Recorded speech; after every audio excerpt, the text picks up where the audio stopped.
नमस्कार साथियों, आपके लिए रक्षाबंधन की पौराणिक कथा राजा बलि और माता लक्ष्मी की कथा। प्राचीन काल की बात है। दैत्यों के राजा बलि बहुत पराक्रमी और दानी थे। वह भगवान विष्णु के परम भक्त थे और हमेशा धर्म का पालन करते थे। उन्होंने अपनी तपस्या से तीनों लोकों पर राज कर लिया था। देवताओं को डर लगने लगा कि राजा बलि स्वर्ग का भी अधिकार न छीन लें। देवताओं की माता अदिति ने भगवान विष्णु से प्रार्थना की कि वे उनके पुत्रों की रक्षा करें। तब भगवान विष्णु ने वामन अवतार लिया, जिसमें वे एक छोटे कद के ब्राह्मण के रूप में प्रकट हुए। राजा बलि उस समय एक यज्ञ कर रहे थे और उन्होंने घोषणा की थी कि जो भी ब्राह्मण उनसे कुछ भी मांगेगा, वे उसे अवश्य देंगे। भगवान वामन राजा बलि के पास पहुंचे और उनसे भिक्षा में 3 पग जमीन मांगी। राजा बलि ने वामन से कहा कि वे कुछ और मांग लें, क्योंकि 3 पग जमीन तो बहुत कम है। लेकिन वामन अपनी बात पर अड़े रहे। राजा बलि ने उनका अनुरोध मान लिया।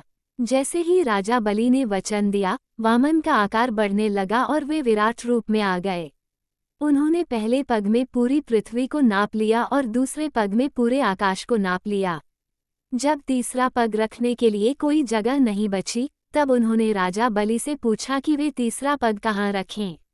राजा बलि ने बिना किसी हिचकिचाहट के कहा, हे प्रभु, अब मेरे पास कुछ नहीं बचा है। आप अपना तीसरा पग मेरे सिर पर रख दें।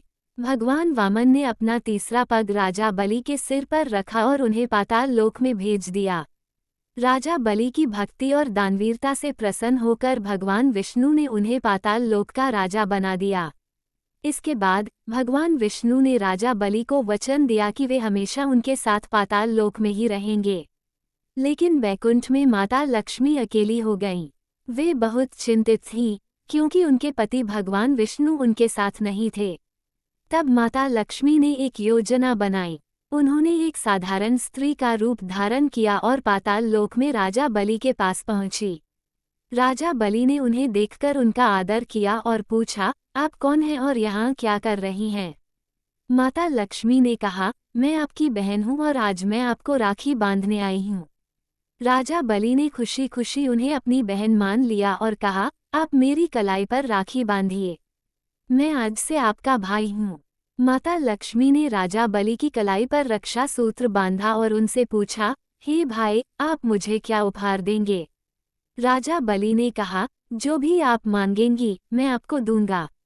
तब माता लक्ष्मी ने अपने असली रूप में आकर कहा, हे मेरे प्रिय भाई, मुझे कुछ और नहीं चाहिए, बस मेरे पति भगवान विष्णु को वापस कर दीजिए। राजा बलि ने जब ये सुना तो वे बहुत भावुक हो गए। उन्होंने माता लक्ष्मी के प्रेम और त्याग को देखा और बिना सोचे समझे भगवान विष्णु को बैकुंठ वापस जाने की अनुमति दे दी। भगवान विष्णु ने राजा बलि को वचन दिया कि वे साल में 4 महीने पाताल लोक में ही रहेंगे। तभी से यह माना जाता है कि बहनें अपने भाई की लंबी आयु और रक्षा के लिए राखी बांधती हैं और भाई उनकी रक्षा का वचन देते हैं।